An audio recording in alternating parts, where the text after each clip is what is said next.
মের 4 তারিখ থেকে লিগ শুরু হবে বলে, যদি কোনো প্রাকৃতিক দুর্যোগ না থাকে 4 তারিখ থেকে লিগ শুরু হবে। অবশেষে কাটছে অচল অবস্থা। ক্লাবগুলোর সঙ্গে দ্বন্দ্বে ঢাকা প্রিমিয়ার লিগ শুরু করতে পারেনি আমিনুল ইসলাম বুলবুলের বোর্ড।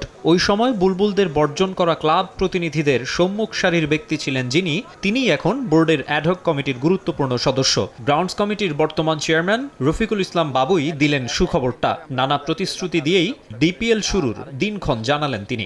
এখানে আমাদের আম্পায়ারিং থেকে শুরু করে আমাদের মাঠের কন্ডিশন থেকে শুরু করে সবকিছু আমাদের মানে এ গ্রেডের করা হবে। অর্থাৎ আমি বলবো যে আমাদের ইন্টারন্যাশনাল বা আন্তর্জাতিক ম্যাচগুলিতে যে ধরনের ফ্যাসিলিটিস এনশিওর করা হয় সেটা এনশিওর করার জন্য আমি বলেছি। আগে যেমন আম্পায়ারিং অনেক কিছু নিয়ে অনেক বিতর্ক ছিল।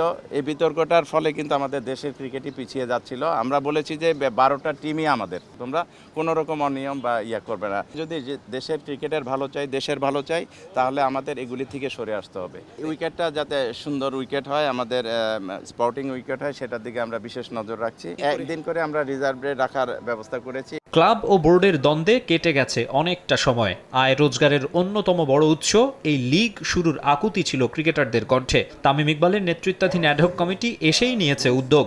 সময় কম পাওয়ায় অনেকটা তড়িঘড়ি করে সারতে হচ্ছে আনুষ্ঠানিকতা। তবুও খেলোয়াড়দের দিকটা যতটা সম্ভব নজরে রাখতে চায় বিসিবি। ক্লাবগুলির একটি দাবি ছিল যে বিভিন্ন মানে অনেক জায়গায় অনেক মাঠে লাঞ্চের ব্যবস্থা এটা করাটা দুরূহ ব্যাপার হয়ে যায়। সেই ক্ষেত্রে আমরা বিসিবির পক্ষ থেকে আমরা বলেছি যে লাঞ্চের ব্যবস্থা আমরা করে নিই।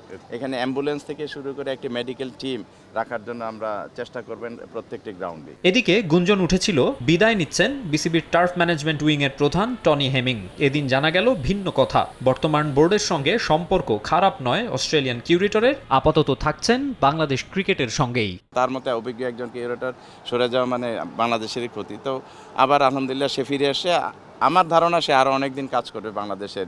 মাকসুম আলম খান, সময় সংবাদ, ঢাকা।